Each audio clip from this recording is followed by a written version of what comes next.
에베소서 1장은 그 구원의 경륜의 역사에 대해서 쭉 설명을 하고 있습니다.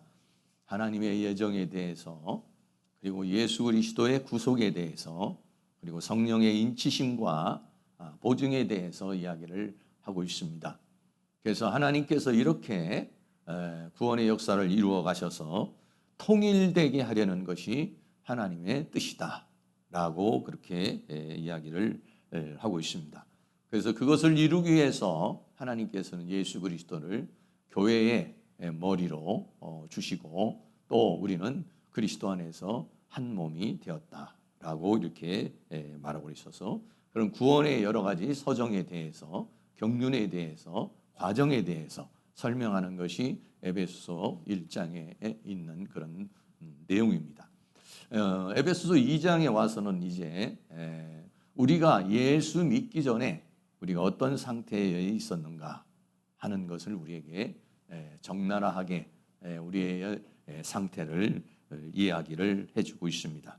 그래서 에베소서 2장에서는 예수 믿기 전의 상태, 그리고 지금 현재의 상태, 그리고 앞으로의 우리의 미래, 이런 부분들을 우리에게 말해주고 있습니다. 그래서 에베소서 2장 1절에서부터 10절에 있는 내용은 예수 믿기 전의 상태와 현재의 상태와 미래의 상태를 우리에게 설명해 주고 있습니다.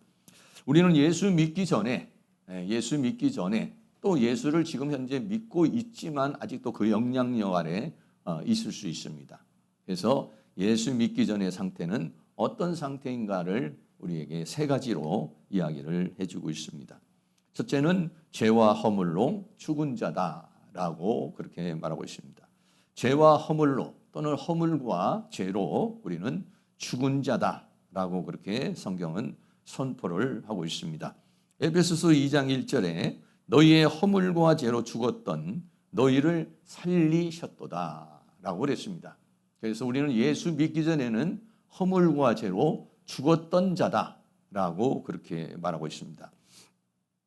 여기서 허물과 죄라는 말이 나오는데, 이 죄라는 단어는 우리가 잘 알고 있는 하마르티아라는 단어입니다. 이 하마르티아라는 말은 관역을 벗어나는 것을 가르쳐 말하죠. 그래서 관역을 벗어났다는 것은 우리가 목표로에 이르지 못했다, 하나님의 그 목표, 하나님의 목적에 이르지 못했다 하는 것이고, 이 허물이라고 하는 말은 파라푸토마라는 말인데, 파라푸토마라는 두 단어인데, 파라라는 단어와 푸토마라는 단어가 두 단어가 붙어서 옆으로 미끄러졌다 또는 진리에서 벗어났다, 그래서 이탈을 가리켜서 말하고 있습니다.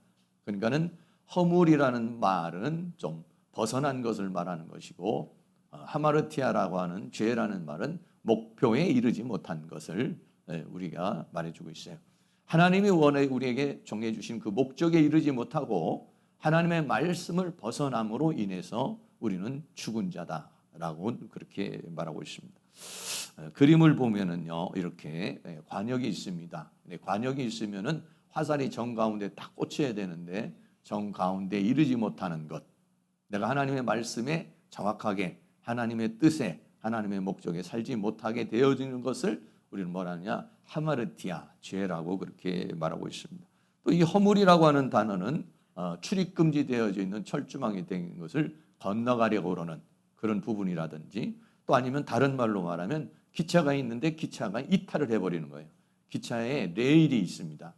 레일이 있으면 레일을 따라가야 되잖아요. 그런데 레일을 벗어나면 어떻습니까? 얼마 가지 않아서 곧 전복되어지게 되는 것을 가리켜서 말하고 있는 것이죠. 그래서 우리는 이 허물과 죄로 인해서 기차가 그 레일에서 벗어나서 이탈함으로 인해서 전복되어져서 그 기차가 이제 타고 있는 사람들이 죽음에 이르는 것 같은 그런 상태. 그래서 이 죄와 허물이라고 하는 것은 우리를 어떻게 하냐면 죽음에 이르게 한다라고 그렇게 말하고 있어요. 이 죽는다는 말은 네크로스라는 말인데, 이 네크로스라는 말은 뭐냐면 죽은 시체를 가리켜서 말하고 있는 것입니다.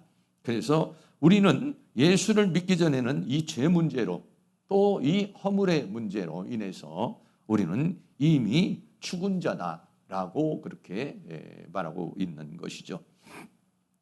그럼 죽었다라고 하는 의미가 어떤 것이냐? 생물학적으로 우리가 목숨이 다해서 죽은 것도 죽음이라고 말하지만은 여기서 말하고 있는 것은 좀 영적인 의미의 그런 죽음을 가리켜서 말하고 있어요. 그래서 성경에서 여러 가지 그 죽음에 대해서 우리가 죽음이라는 것이 무엇이냐라고 하는 것을 얘기를 해주고 있는데, 첫째는 뭐냐면 탕자가 아버지를 떠나는 것. 누가복음 15장에 보면은 탕자가 나오죠. 그 두 번째 아들이 창자인데 둘째 아들이 아버지를 떠나서 멀리 갑니다.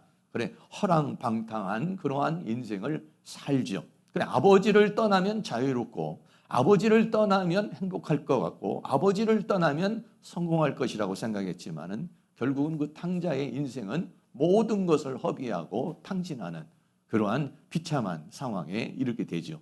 그래서 어떻게 합니까? 다시 아버지에게로 돌아오게 됩니다. 누가복음 15장 32절에 이렇게 말합니다. 아버지가 이 내 동생은 죽었다가 살아났으며 이렇게 말하고 있어요. 그러니까는 탕자가 아버지를 떠나는 것, 이 자체가 아버지와의 관계가 끊어지는 것, 이것이 뭐냐면 죽음이다라고 하는 것이죠. 우리 모두는 예수 믿기 전에는 전부 다 하나님과의 관계가 끊어진 상태입니다. 하나님으로부터의 생명에서 끊어져 있고 하나님과의 관계에서 끊어져 있는 상황을 말하고 있는 것이죠. 그래서 죽음이라는 것은 뭐냐면 누가복음 15장에서 말한 것 같이 탕자가 아버지를 떠나는 것, 이게 죽음이다라고 하는 것입니다. 또 다른 말로 말하면은요, 나무에서 가지가 꺾여진 것이 죽음이다 이렇게 있어요. 로마서 11장 17절 같이 한번 있습니다. 또한 가지 얼마가 꺾여졌는데 돌감나무인 내가 그들 중에 접붙임이 되어 참 감람나무 뿌리에 진액을 함께 받는 자 되었은즉. 아멘. 이 말은 이스라엘 백성들이 가지에서 꺾여졌고 이방인들이 나무에 접붙임을 받았다는 것을 말해주고 있는 것입니다.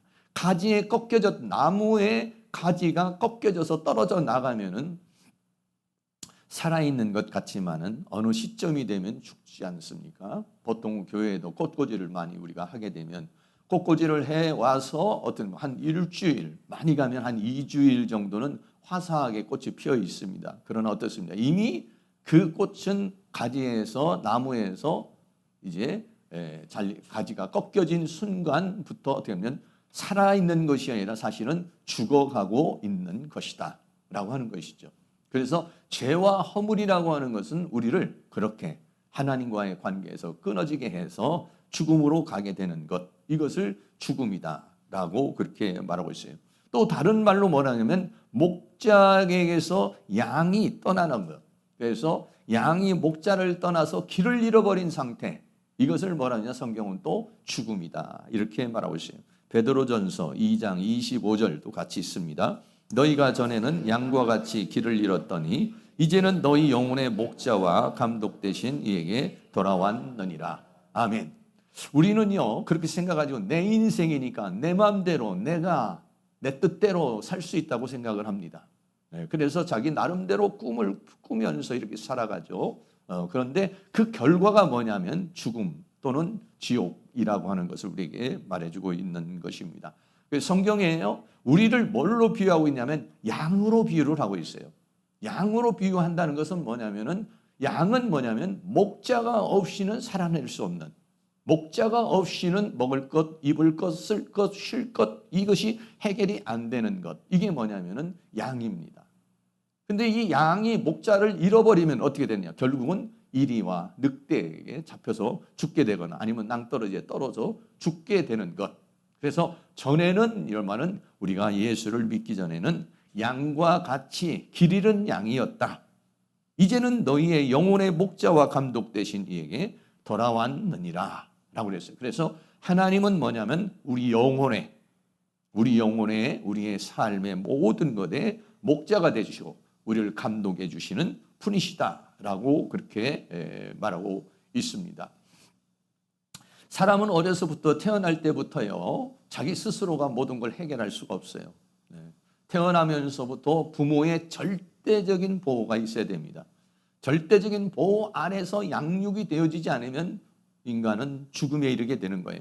그런 거와 마찬가지로 우리는 하나님의 인도하심, 하나님의 보호하심이 아니면, 하나님으로부터 인도를 받지 않고 있다면 그것은 죽음의 인생이다라고 성경은 그렇게 말해주고 있는 것입니다.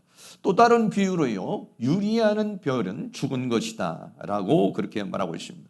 유다서 1장 13절을 또 같이 한번 읽습니다.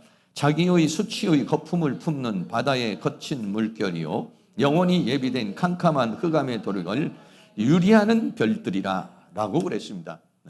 이것이 지금 여기서 말하고 있는 것은 거짓 선지자들 또는 적그리스도들, 거짓 선지생들을 가리켜서 말하고 있는 것인데, 이러한 사람들은 흑암에 돌아갈 유리하는 별이다라고 그랬어요. 별도 하늘에 보면은 궤도가 있습니다. 태양계가 있죠. 그럼 태양계를 돌아야 되고, 은하계도 역시 그 주위를 돌아야 됩니다. 그러니까 궤도를 이탈하게 되면 떨어져서 죽게 되는 것이죠. 이 궤도가 뭡니까? 하나님의 진리의 말씀, 하나님의 원리, 하나님의 보호하심.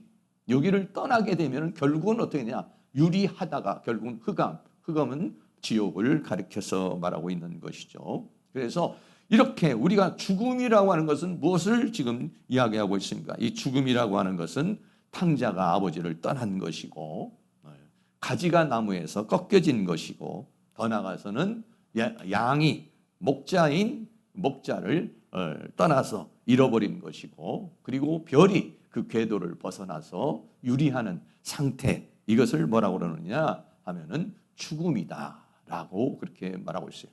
그래서 이 죄와 허물이라고 하는 것은 우리를 그렇게 만드는 그러한 것이다라고 그렇게 말하고 있어요. 그래서 그러한 상황에서 우리를 어떻게 했느냐? 우리를 너희의 허물과 죄로 죽었던 너희를 어떻게 했느냐? 살리셨다라고 그렇게 말하고 있어요. 이 살았다라고 하는 의미는 뭡니까? 아까도 말한 것처럼 탕자가 아버지에게 돌아온 것, 이것이 뭐냐면 살아난 것이다 라고 했어요. 누가복음 15장 32절 한 번 더 있습니다. 이 내 동생은 죽었다가 살았으며 내가 잃었다가 얻었기로 우리가 즐거워하고 기뻐하는 것이 마땅하다 하니라. 아멘. 탕자가 돌아왔습니다.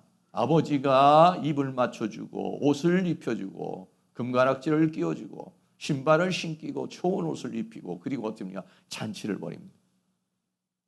그 형은 이해할 수가 없었습니다. 동네 사람도 이해할 수가 없었습니다. 아니 뭐가 그렇게 기쁘고 뭐가 그렇게 즐거워서 그렇게 잔치를 엽니까? 할 때 뭐라고 했습니까? 그 형에게 이렇게 말하는 거죠. 네 동생은 죽었다가 살아난 것이다.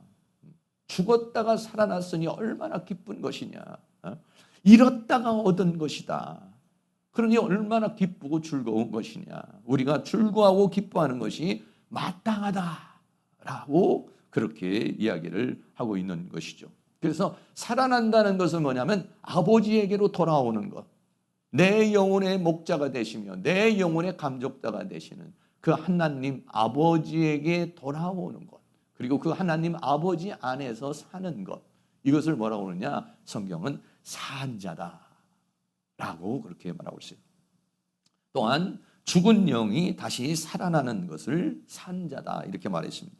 로마서 8장 10절 같이 있습니다. 또 그리스도께서 너희 안에 계시면 몸은 죄로 인하여 죽은 것이나 영은 의로 인하여 산 것이니라. 아멘. 내가 예수 그리스도를 영접하게 되면은 그 예수 그리스도께서 내 영 안으로 들어와서 죽어 있는 내 영을 살리시는 것이다 라고 그랬어요.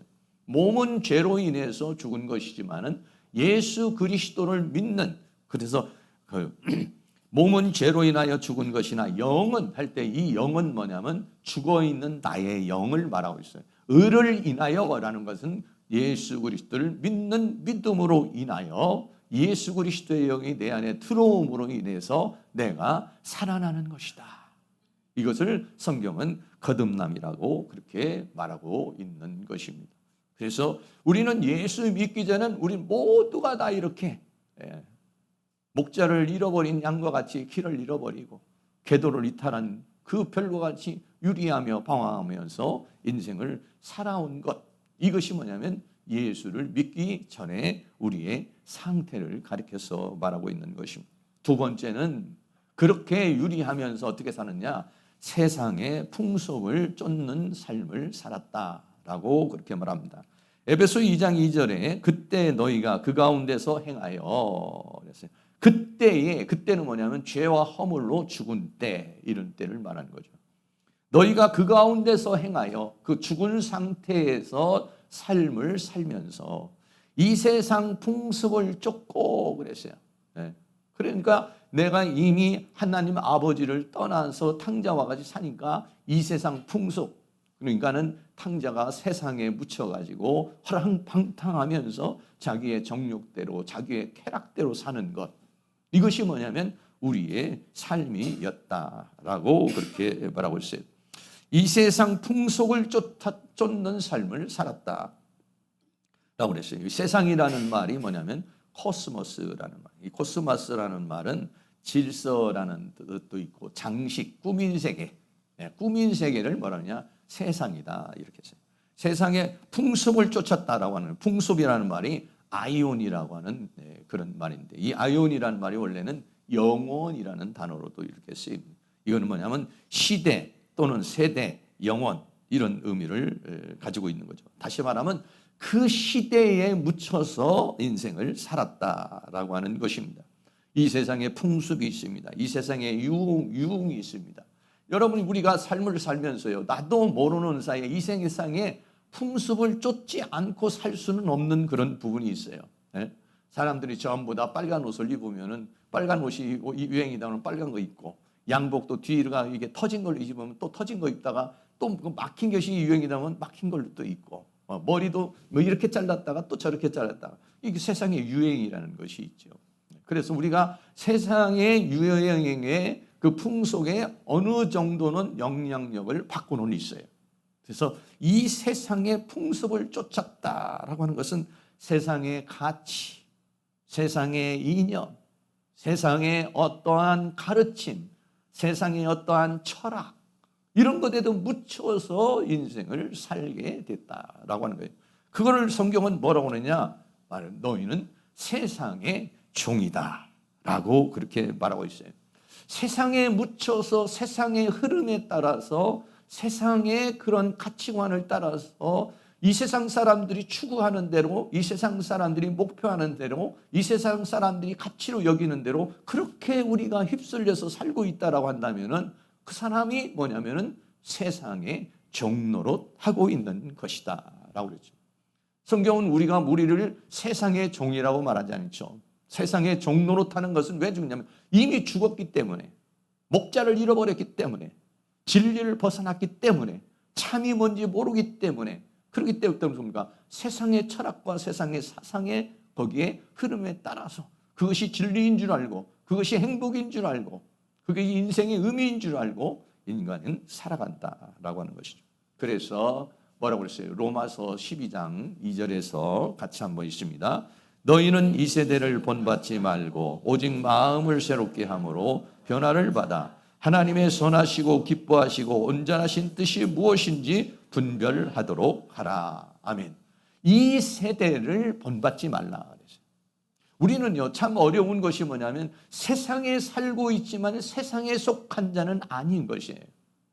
세상에 살고 있지만은 세상의 풍습을 쫓아서 사는 자, 세상의 가치를 따라서 살아가는 자가 아닙니다.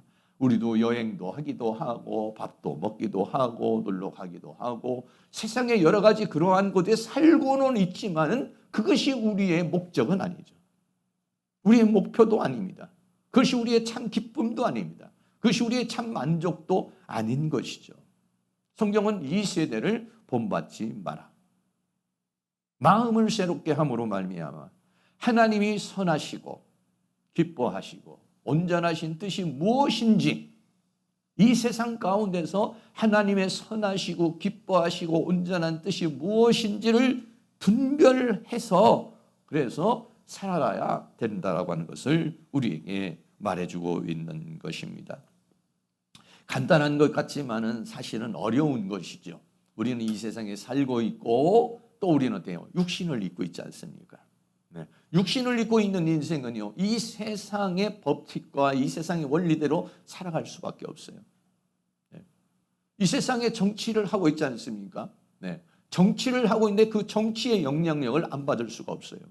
이 경제의 영향력을 안 받을 수가 없어요.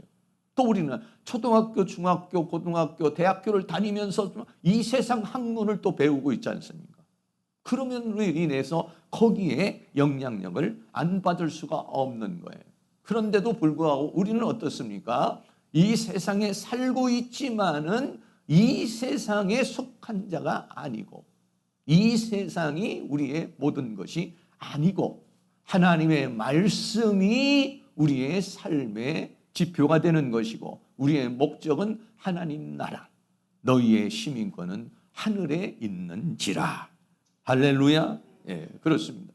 우리는 노아의 시대를 잘 알고 있습니다. 노아의 시대가 어떤 시대였습니까? 이 노아의 시대는요, 모든 사람이 다 육체가 되고 폐괴하고 강포한 세상이었다라고 그랬어요. 창세기 6장 11절 12절 같이 한번 있습니다. 때 온 땅이 하나님 앞에 폐괴하여 강포가 땅에 충만한지라. 하나님이 보신즉 땅이 폐괴하였으니 이는 땅에서 모든 혈육 있는 자의 행위가 폐괴함이었더라 라고 그랬습니다. 모든 사람이 육체가 됐습니다. 모든 사람이 폐괴하고 강포가 충만하고 완전히 어떻게 되냐, 세상화 되어져 버린 것이, 사탄화 되어져 버린 것이, 마귀화 되어져 버린 그런 상황이 어떤 상황이냐면 노아의 시대였다라고 하는 것입니다. 그러니까 모든 사람이 그 세상의 풍조를 쫓고 세상 속에서 살아갈 수밖에 없는 거예요.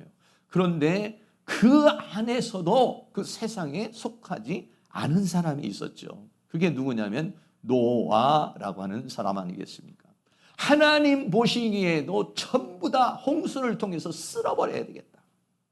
이거는 인간이 너무 부패해버리고 도저히 어떻게 다시 새롭게 할 수 없는 그러한 상태까지 이르러버린 거예요. 조금이나마 남아있는 것이 아니라 온 세상이 다 그렇게 돼버렸어요. 하나님이 심판하셔야 되는 그러한 상태에 이르렀죠. 그런데도 노아는 어땠습니까? 노아는 의인이며 당세에 완전한 자라 그랬어요. 창세기 6장 9절 같이 있습니다. 노아의 사적은 이러하니라. 노아는 의인이요 당세에 완전한 자라. 그가 하나님과 동행하였으며 라고 그랬습니다. 그렇게 모든 사람이 폐괴하고 강포하고 육체가 되어버렸다는 거예요. 육체가 됐다라고 하는 것은 뭐냐면요, 완전히 육신적인 사람이 됐다는 거예요. 영을 따르지 않고 완전히 육신적인 사람이 되어버렸다는 것이죠. 육적인 욕망과 육적인 쾌락이 인생의 목적이요 목표요. 그렇게 모든 사회, 정치, 경제, 사회, 문화, 세상 이런 모든 것들이 다 그렇게 되어버렸다는 거예요. 그런데 노아는 그렇지 않았다는 거예요. 노아는 의인이요 당세에 완전한 자라. 그가 하나님과 동행하였으며 라고 그렇게 말하고 있는 것입니다. 우리가 이 세상에 저는 항상 생각할 때 노아와 같이 산다는 것이 얼마나 어려울까 이런 생각을 갖습니다. 왜냐하면 사람은요 사람으로부터 영향력을 받습니다. 환경으로부터 영향을 받습니다. 네. 사람들이 같이 막 열심을 내면 나도 열심을 내고 싶습니다. 같이 막 기도하면 같이 기도하고 싶습니다. 그런데 사람들이 전부 다 기도가 식어버리고 믿음이 식어지면 나도 모르는 사이에게요 그 영향력을 받게 돼 있는 것입니다. 오늘날도 얼마나 많은 사람들이 그런 세상의 영향력을 받습니까? 세상의 가치, 세상의 철학 여기에 영향력을 받아서 거기에 목숨 거는 사람도 많습니다. 노조 파업하는데 목숨 거는 사람도 있고 또 아니면 데모하는데 목숨 거는 사람도 있고 그게 뭐냐면 자기 나름대로는 진리라고 생각하지만 사실은 뭐냐면 세상입니다. 우리는 세상의 가치를 두고 사는 사람들이 아니에요. 우리의 시민권은 어디냐? 하늘에 있는 것입니다. 우리의 모든 삶의 기준과 가치는 뭐냐면 하나님의 말씀인 것입니다. 어떤 정치 지도자의 이야기가 아닙니다. 어떤 철학자의 이야기가 우리의 삶의 기준이 되는 것이 아닙니다. 어떤 경제 논리가 우리에게 삶의 기준이 되는 게 아니죠. 우리의 삶의 기준은 뭐냐면 오직 하나님의 말씀인 것입니다. 노아의 사적은 이러하니라. 노아는 의인이요 당세에 완전한 자라. 그가 하나님과 동행하였으며 세상과 동행하지 않았습니다. 이웃과 동행하지 않았습니다. 정치와 동행하지 않았습니다. 경제와 동행하지 않았습니다. 문화와 동행하지 않았습니다. 그는 누구하고 동행했습니까? 하나님과 동행했다. 네. 그런데 우리는 예수 믿기 전에는 어떤 사람이었습니까? 세상의 풍속에 따라서는 사람이에요. 저도 마찬가지입니다. 예수를 믿기 전에는요, 모든 가치관이 뭐냐면은 세상의 가치입니다. 돈 많이 벌어서 성공해서 잘 먹고 잘 입고 잘 살다, 짧고 굵게 살다가 죽자. 이런 것들이 다 인생의 목적 아니겠습니까? 부자가 목적이고 성공한 사람이 목적이고 이렇게 막 쾌락적으로 살아가는 사람이 목적이고요. 그게 세상의 목적이었던 거예요. 예수 믿기 전에는. 세상의 종로로 타고 사는 것이죠. 또 다니엘 시대도 역시 마찬가지입니다. 다니엘 시대도 모든 사람이 다 타락을 했죠. 그러나 다니엘은 어떻게 했습니까? 다니엘 1장 8절 같이 있습니다. 다니엘은 뜻을 정하여 왕의 진미와 그의 마시는 포도주로 자기를 더럽히지 아니하리라 하고 자기를 더럽히지 않게 하기를 환관장에게 구하니. 아멘. 네. 모든 사람이 다 타락을 하고 하나님을 떠나고 모두가 더러워졌습니다. 우상에 더러워졌습니다. 물질에 더러워졌습니다. 정치에 더러워졌습니다. 삶 속에 다 더러워졌어요. 그러나 어땠습니까? 자기는 뜻을 정하여 자기를 더럽히지 아니하리라. 세상으로 인하여 더럽히지 않고 오직 하루에 3번을 기도하면서 자기를 점검하고 하나님의 말씀대로 살았던 그런 모습을 보게 되는 것이죠. 그래서 성경은 뭐라고 말하냐? 세상은 사랑의 대상이 아니다는 거예요. 세상을 사랑하지 말라 했어요. 요한일서 2장 15절 같이 있습니다. 이 세상이나 세상에 있는 것들을 사랑치 말라. 누구든지 세상을 사랑하면 아버지의 사랑이 그 속에 있지 아니하니 라고 그랬어요. 그럼 우리는 예수를 믿기 전에 어땠습니까? 세상을 사랑하는 거예요. 세상에 있는 것들을 사랑하는 겁니다. 세상과 세상에 있는 것들의 삶을, 우리의 마음을 뺏기고 우리의 인생을 뺏기며 살았다. 그래서 너희는 세상의 빛이다 라고 그랬어요. 마태복음 5장 14절도 있습니다. 너희는 세상의 빛이라 산 위에 있는 동네가 숨기지 못할 것이요.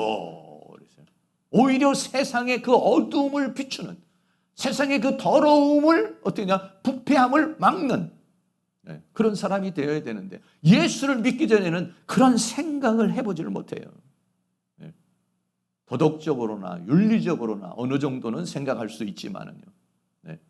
내가 이 세상이라고 하는 세상이라고 하는 것의 가치관이 예수를 믿기 전과 예수를 믿는 후에는 전혀 다른 상황이죠. 더 나아가서는 세상을 이기는 자가 되어야 된다 그랬어요. 요한일서 5장 4절입니다.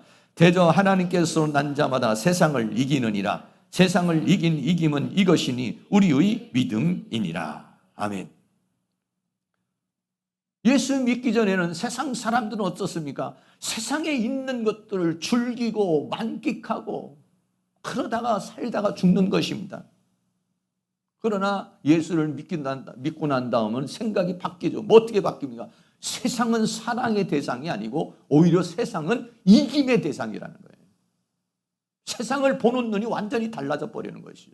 우리는 세상에 취해서 세상의 향락과 세상의 가치 속에서 살아왔던 사람들이었다는 것이죠. 근데 예수를 믿고 난 다음 보니까 내 본향은 여기가 아니고 하나님 나라구나. 비진리가 보이기 시작해야 되는 것입니다. 거짓이 보이기 시작하는 거예요.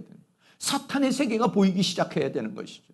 그래서 우리는 어떻게든지 여기에서 물들지 않는 것, 여기에 파묻히지 않는 것, 여기에 속하지 않는 것, 이 세상에 살고는 있지만 이 세상에 속하지 않은 그런 삶을 살아내는 것, 그리고 세상을 이기는 삶을 살아내는 것, 이런 삶을 살아야 되는데 예수 믿기 전에는 우리 모든 삶이 어떻습니까? 세상 풍속을 쫓고 세상의 종로로 타면서 그렇고 살았다는 것입니다. 세 번째는요, 공중권세 잡은 자를 따랐다라고 그렇게 말하고 있습니다. 에베소서 2장 2절에 그때 너희가 그 가운데서 행하여 이 세상 풍속을 쫓고, 첫째는 어떻습니까? 이 세상 풍습을 죄와 허물로 죽은 상태에서 이 세상의 풍습을 쫓고, 그리고 영적으로 보니까 어떻습니까? 공중의 권세 잡은 자를 따랐으니, 곧 지금 불순종의 아들들 가운데서 역사하고 있는 영, 불순종의 아들들 가운데, 믿지 않는 자들 가운데서 역사하고 있는 그 영, 그 영이 공중의 권세 잡은 자인데, 그 공중의 권세 잡은 자의 지배를 받으며 살아왔다는 것이죠. 예수 믿기 전에 내가 그런 삶을 살았다는 것을 내가 어떻게 이해를 할 수가 있습니까? 마귀가 보이기를 합니까? 사탄이 보이기를 합니까? 어렸을 때는 뭐 귀신이 있어서 그냥 뭐 화장실에 나오는 무슨 귀신, 몽달 귀신, 뭐 달걀 귀신, 뭐 그렇게 해서 그런 공포심으로만 우리가 생각을 했지, 이 사단이라는 것이 실존하는 존재로서 우리의 생각과 우리의 영과 우리의 사상과 또는 우리의 육신과 이런 것들을 지배하면서 내가 끌려가는 인생을 살았다고 생각해 볼 수가 없어요. 물론 어떤 분들은 그런 생각을 할 수 있겠지만 저는 전혀 예수 믿기 전에는 사탄의 세계를 몰랐지요. 성경을 통해서만 우리는 사단이라는 세계가, 사단이라는 존재가 어떤 존재인 거에 대해서 성경만큼 분명하게 얘기를 해주는 데가 없습니다.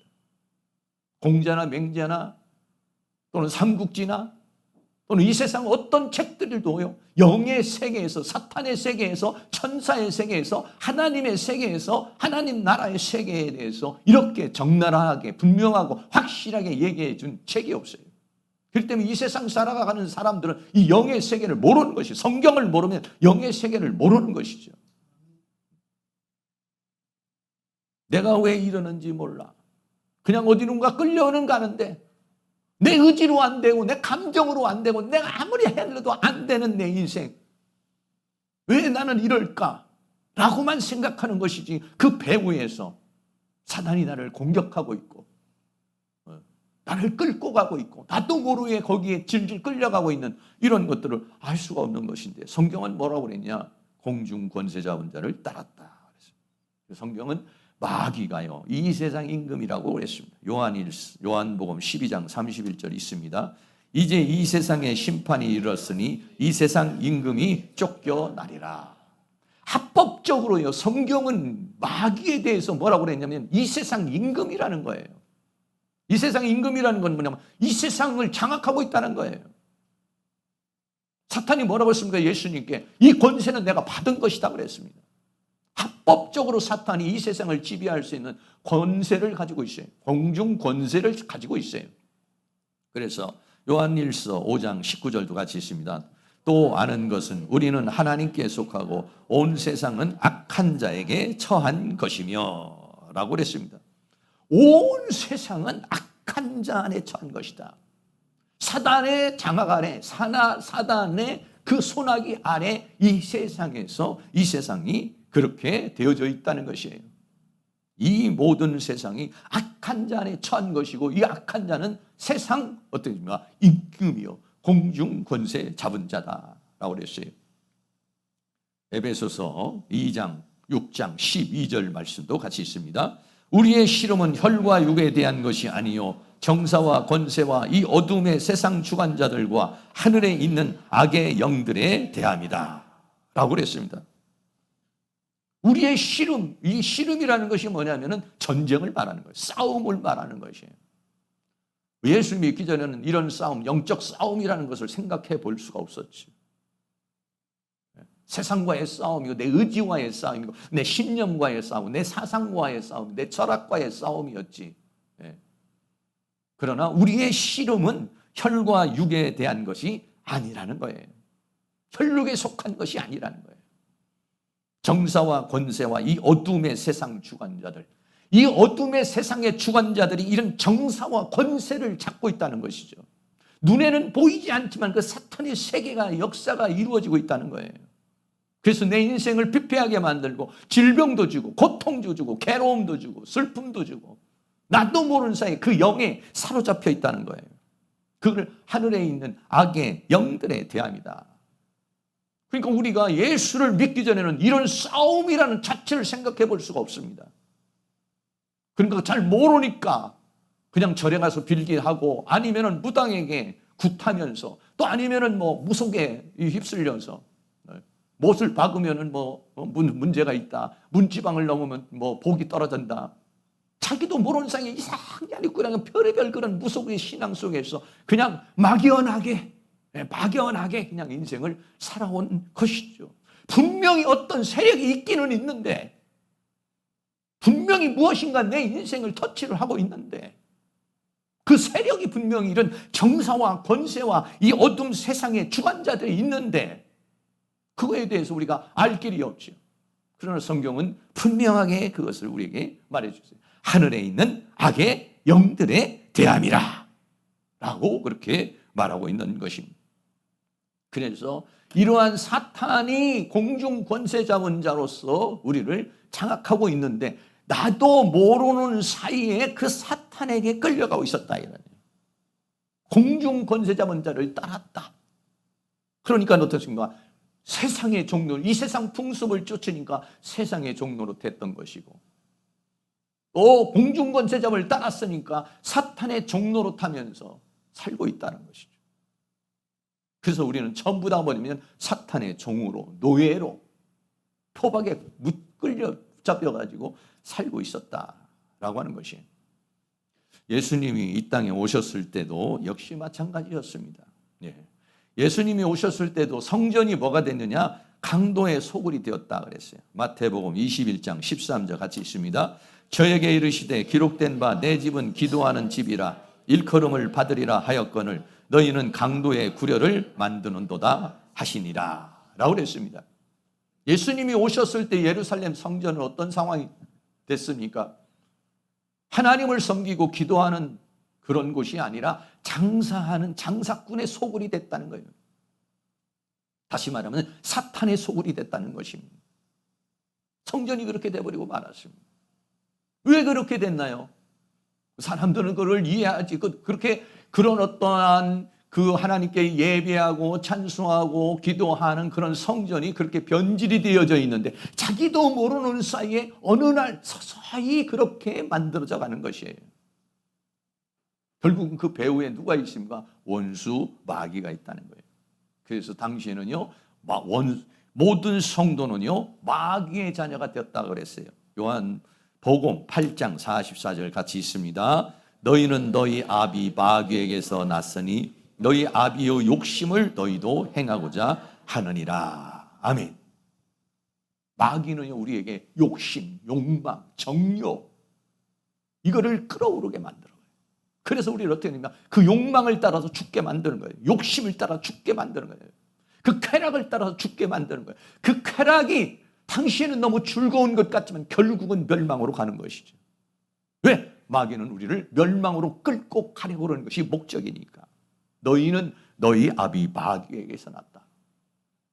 유대인들이 당시에 하나님을 섬기고 그렇게 율법적으로 하나님 앞에 그렇게 신앙생활 잘하고 있었지만 그러나 그 내면은 뭐냐? 전부 다 마귀라는 거예요. 네. 충격적인 것이죠, 사실은. 네.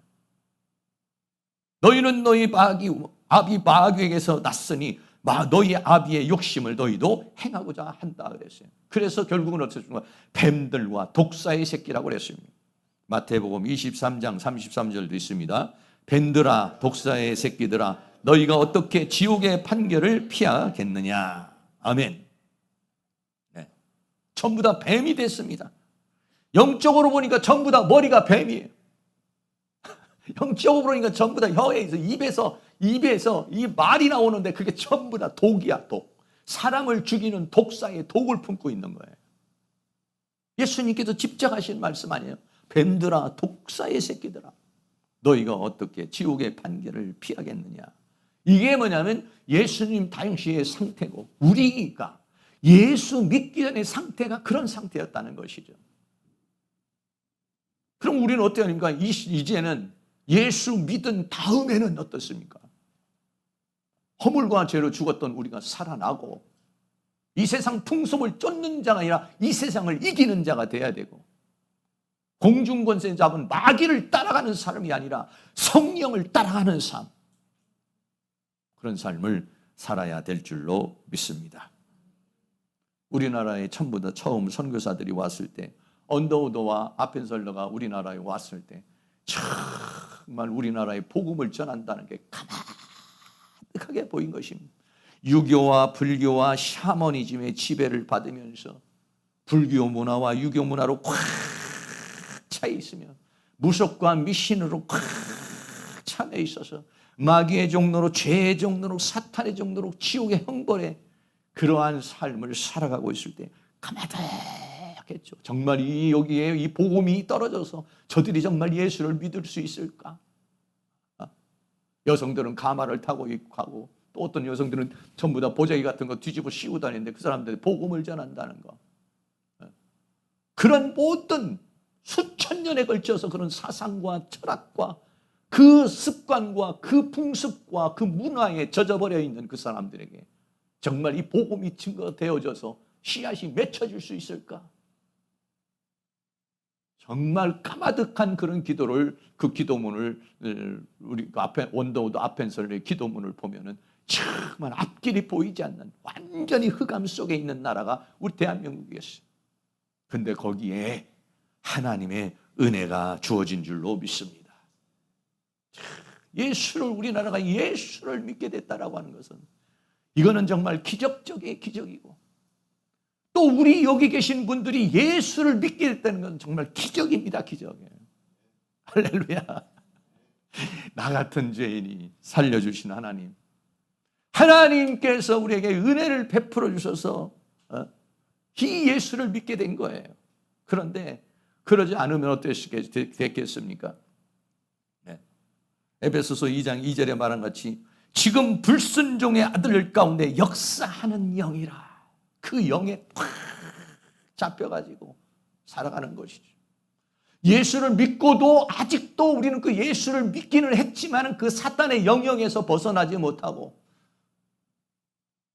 또 세상의 영역에서 벗어나지 못하고, 죄의 영역에서 아직 벗어나지 못한 부분들이 우리에게 많이 있어요. 네. 어떻게 생각합니까? 우리의 씨름은 혈과 육에 대한 것이 아니니까 싸워야 된다는 거죠. 싸우려고 어떻게 했습니까? 힘이 있어야 돼요. 힘은 어디서 나옵니까? 하나님의 말씀이 힘입니다. 성령이 힘입니다. 하나님의 힘입니다. 이 힘을 가지시고 여러분들이 나를 다가오는 이 사탄의 세력을 깨뜨리고, 어둠의 세계를 깨뜨리고, 비진리의 세계를 깨뜨리고 승리할 수 있는 은혜가 있기를 주의 이름으로 축복합니다. 고린도후서 4장 4절 말씀 같이 한번 읽습니다. 그 중에 이 세상 신이 믿지 아니하는 자들의 마음을 혼미케 하여 그리스도의 영광의 복음의 광채가 비치지 못하게 함이니 그리스도는 하나님의 형상이니라. 아멘. 영적으로 분명하게 얘기했어요. 믿지 아니하는 자들의 마음을 혼미케 하고, 여기서 혼미케 한다라고 하는 것은 뭐냐면 눈이 멀어서 보지 못하게 한다 그랬어요. 혼미케 한다는 것은 눈을 멀게 한다, 어둡게 한다 그랬어요. 그래서 무슨 의미냐면 눈이 어두우니까 보지를 못하는 거예요. 옆에서 우리가 말씀을 전하고 복음을 전해도 깨달을 수가 없어. 받지 못해. 그 이유는 뭐냐면 그 믿지 않는 자들의 마음을 혼미케 하는 누구? 이 세상 신. 이 세상 신, 이 세상을 장악하고 있는, 이 세상의 사상과 철학으로 장악하고 있는, 영으로 장악하고 있는 이 사단의 영이 역사를 하고 있기 때문이다 그래요. 그래서 안 믿는 남편, 아내, 자녀, 그 속에는 뭐가 있느냐? 이 악한 영이 역사를 하고 있는 거예요. 그럼 우리는 어떻게 하냐? 기도해야 되는 것입니다. 여러분이 기도할 때 사랑하는 내 아내를, 사랑하는 내 자녀를 주님 앞에 돌아오게 해서 하지만은, 그리고 또 어떻게 해야 되는가? 내 자녀 속에 역사하고 있는 악한 영의 세력은 예수의 이름으로 떠나가라. 그 마음과 생각과 사상을 사로잡고 있는 사탄의 세력은 떠나가. 우리 가정에서, 우리 가문에서 역사하고 있는 어둠의 세력들은 예수의 이름으로 떠나가라. 할렐루야. 어떻게 영권 받아서 믿음으로 여러분들이 축출해 줘야 된다는 것이죠. 우리도 옛날에는 그랬었던 사람이라는 것이죠. 오늘 성경은 우리에 대해서 결론으로 말씀을 드립니다. 첫째는 허물과 죄로 죽은 상태다. 죄와 허물은, 죄는요 우리를 죽음으로 끌고 가는 것이에요. 죄는 우리를 멸망으로 끌고 가는 것이에요.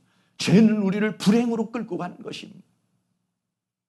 그래서 이 세상 풍습을 쫓고 또 공중권세 잡은 자를 따라가는 그런 삶을 살았다라고 하는 것입니다. 우리가 어떤 상황에서 구원을 받았는가? 우리가 어떤 상태였는가? 예수를 믿기 전에 우리의 상태가 어떤 것이었는가? 이거를요, 에베소서에서는 세 가지를 말해주고 있는 것입니다. 이러한 상황에서 우리를 구원해 주신, 하나님도 없고 진리도 없고 천국도 모르고 보지도 못하고 듣지도 못하고 알지도 못하는 이런 상황에서 나 같은 죄인을 구원해 주신 그 하나님의 은혜와 사랑을 감사하면서 사랑하는 성도들이 믿음으로 승리하시고 또 복된 삶을 살아가실 수 있기를 주의 이름으로 축원합니다. 찬송가 세상에서 방황할 때 나 주님을 몰랐네. 우리 같이 찬양 드리도록 하겠습니다.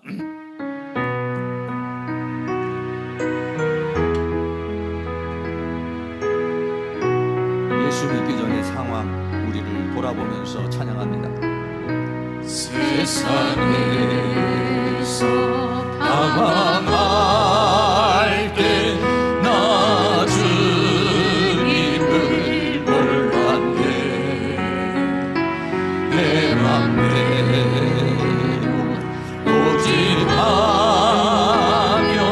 온갖 죄를 저질렀네. 예수여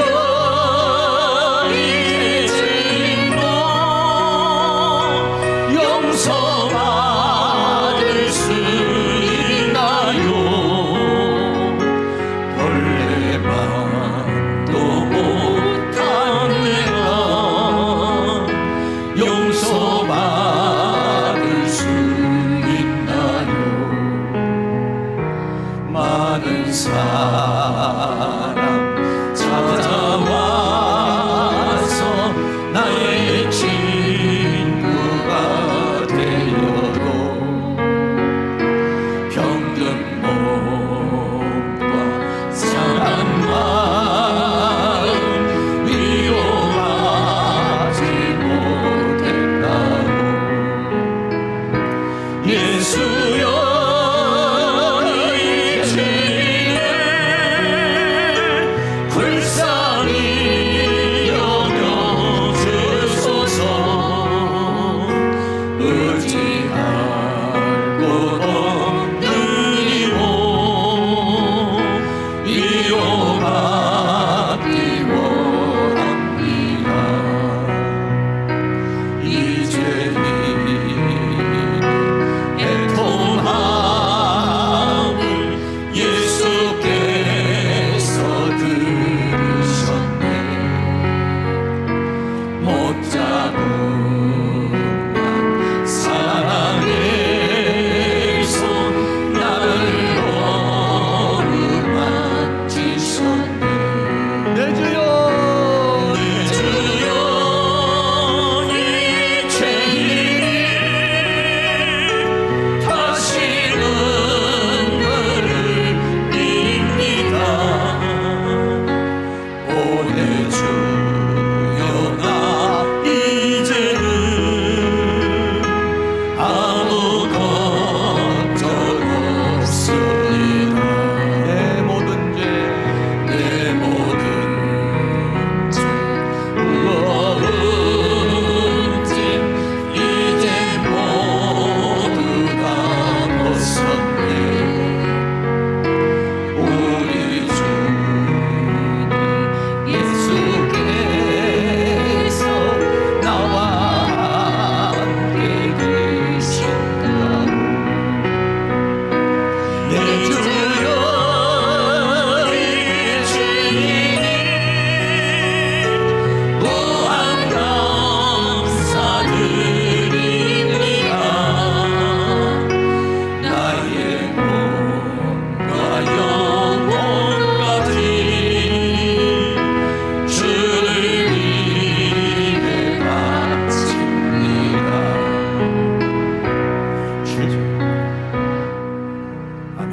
이 시간 나같이 동성으로 한번 기도할 때 하나님 나도 노아와 같이 이 세상에 물들지 아니하고 주님과 동행하는 삶을 살기를 원합니다. 다니엘과 같이 이 세상으로 인하여 더럽히지 아니하고 하나님 은혜 가운데 살게 하여 주시고, 나를 공격하는 이 질병의 세력들, 가난의 세력들, 어둠의 세력들, 이 악한 영의 세력들, 이 음란의 세력들, 분노의 세력들, 이 욕망의 세력들, 욕심의 세력들, 이 교만의 세력들, 이 악한 영의 세력이 예수의 이름으로 떠나가고, 우리가 진리 안에서 자유함을 얻게 하시고 성령 안에서 자유함을 얻게 하시고 지혜를 얻는 은혜의 역사가 우리에게 일어날 수 있게 달라고, 우리 다 같이 주여 한번 부르고 기도하겠습니다. 주여. 할렐루야. 거룩하시고 사랑이 많으신 아버지 하나님, 오늘도 우리 하나님께서 은혜와 사랑 가운데 인도하여 주시고 주의 성령 가운데 우리를 인도하여 주심을 감사합니다. 우리가 예수 믿기 전에는 어떠한 상태에 있는지에 대해서 오늘 우리에게 분명하게 말씀해 주고 있습니다. 우리는 자원과 죄로 죽었던 자들이요, 더 나아가서는 이 세상의 종로로 타고 사탄의 종로로 가는 자들이었습니다. 그러나 이제 우리 아버지 하나님께서 우리에게 아버지의 풍물에 풍성하신 하나님의 은혜로 우리를 아버지의 저 죄악 가운데서 저 어둠 가운데서 우리를 건져내 주신 주님의 은혜와 사랑을 감사합니다. 이제 그러나 아버지, 우리가 아직도 아버지 세상에 대한 미련이 남아있습니다. 아직도 욕심이 남아있습니다. 정욕이 남아있습니다. 아직도 우리들 안에 이 죄악의 속성들이 남아있습니다.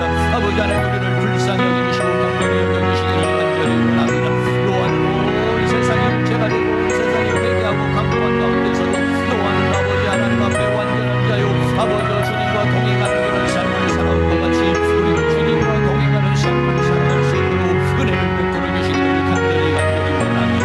다니엘은 아버지 하나님 포로로 잡혀간 가운데 있었지만 아버지 하나님 자신을 더럽히지 않기 위해서 날마다 하나님 앞에 눈물로 기도하면서 하루에 기도를 하면서 자신을 지키면서 우리 하나님 말씀 가운데 내 가운데 살고 주의 성령 가운데 살았으니 오늘도 이렇게 살아갈 수 있기를 간절히 원합니다. 너희는 이 세상을 사랑하게 만나고 계십니다. 너희는 이 세상의 빛이라고 말했습니다. 주여, 우리에게 이 세상을 이기신 하나님을 주시기를 원합니다. 주여, 우리에게 이 죄악을 이기신 하나님을 주시기를 간절히 원합니다. 주여, 우리에게 이 악한 영의 세력과 싸워 이길 수 있는 영권을 주시기를 원합니다. 능력을 주시기를 원합니다. 권능을 주시기를 원합니다. 우리를 공격하는 원수가 어둠의 세력들이 예수의 이름으로 따라가게 하여 주시고, 질병의 세력들이 따라가고 병마의 세력들이 따라가고 가난의 세력들이 따라가고 음란의 세력들이 따라가고 분노의 세력들이 따라가게 하여 주시며 교만의 세력들이 따라가게 하여 주시며 욕망의 세력들이 따라가게 하여 주시고, 오직 하나님의 성령으로 충만 하나님의 말씀으로 충만 주의 은혜로 충만 주의 능력으로 충만한 그런 삶을 살아갈 수 있도록 우리 하나님께서 긍휼과 사랑으로 인도하여 주시고 주의 성령의 능력으로 역사해 주시고 주의 능력으로 함께 해주시기를 간절히 원합니다. 성령이여 임하소서, 임하시옵소서.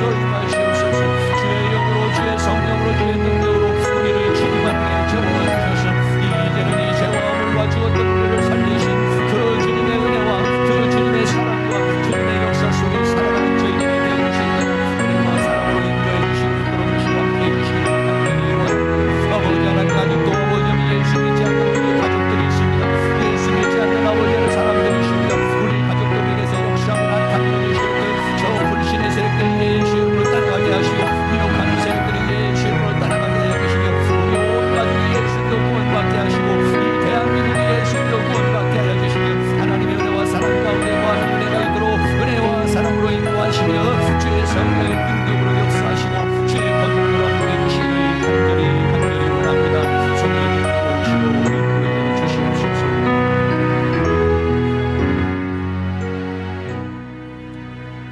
사랑과 은혜가 많으신 아버지 하나님 감사합니다. 우리는 죄와 허물로 죽었던 자들입니다. 그 죽어있는 상황에서 이 세상 풍습을 쫓으며 이 세상의 향락과 쾌락과 가치관에 휩쓸리면서 그렇게 우리가 살아왔고, 또 공중권세자문자 이 사탄의 세력의 지배를 받으면서 세상의 종로로 타고 죄의 종로로 타며 마귀의 종로로 타면서 우리는 지옥으로 달려가고 있었습니다. 그러한 가운데서 우리를 구원해 주신 주님의 은혜와 사랑을 감사드립니다. 나 같은 죄인을 구원해 주신 주님의 은혜를 감사합니다. 우리의 눈을 열어서 진리를 알게 하심을 감사합니다. 우리의 영혼을 살려주신 것을 감사합니다. 내가 아버지 하나님 거듭나게 해주신 것을 감사합니다. 또 이 영의 세계를 볼 수 있게 해주신 것을 감사합니다. 진리를 깨닫게 해주신 것을 감사합니다. 참을 주신 것을 감사합니다. 우리에게 영원한 소망을 주신 주님의 은혜와 사랑을 감사합니다. 아버지 하나님, 우리가 이 땅에 살면서 노아와 같이 세상에 물들지 아니하고 아버지 하나님과 동행하면서 살아가는 그런 삶을 살아가며 방주를 짓는 삶을 살아갈 수 있도록 은혜를 베풀어 주시옵소서. 다니엘과 같이 자신을 더럽히지 아니하고 세상에 더럽히지 않고 세상의 욕망에 더럽히지 않고 세상의 바벨론의 그 철학과 사상에 아버지 하나님 물들지 아니하고 오직 하나님의 말씀 가운데 하나님의 은혜 가운데 살아왔던 것 같이 주여, 우리가 뜻을 정하여 세상으로 인하여 더럽히지 아니하고 거룩한 삶을 살기를 원합니다. 하나님의 말씀 위에서 살기를 원합니다. 주의 은혜 속에서 살아갈 수 있도록 우리 하나님이여 도와주시옵소서. 세상을 사랑하는 자가 아니라 세상을 이기는 자가 되게 하시고 세상을 비추는 빛이 되어줄 수 있도록 은혜를 베풀어 주시옵소서. 아직도 예수 믿지 않는 우리의 가족들이 있습니다. 저들 가운데서 역사하고 있는 저 혼미하게 하는 영들, 저 믿지 못하게 하는 불신의 영들을 주의 능력으로 멸하여 주시옵시고 주의 권능으로 멸하여 주시옵시고 주의 은혜로 멸하여 주셔서 예수 믿어 구원받는 은혜가 있기를 원합니다. 주여, 우리에게 영권을 주시옵소서. 힘을 주시옵소서. 능력을 주시옵소서. 믿음을 주시옵소서. 말씀을 열어 주셔서 진리 안에 서게 하여 주시어서 온전히 주님께서 맡겨진 사명 감당하며 이 세상의 빛으로 소금으로 살아가는 은혜의 역사가 일어날 수 있도록 은혜를 베풀어 주시옵소서. 지금도 우리 사랑하는 성도들을 공격하는 원수마귀 어둠의 악한 영의 세력들이 예수의 이름으로 떠나가게 하여 주시고 모든 질병의 세력들이 병마의 세력들이 예수의 이름으로 떠나가게 하여 주시며 우리에게 역사하고 있는 우리의 감정과 사상을 철학 속에 들어와 있는 모든 사탄이 심어놓은 생각과 감정들이 예수의 이름으로 떠나가게 하시며 하나님의 말씀으로 채워주시고 주의 성령으로 채워주시며 주의 은혜로 채워주시옵소서. 예수 그리스도의 이름으로 기도하옵나이다. 아멘. 다 같이 자리에 일어나셔서 찬송가 404장을 드리겠습니다.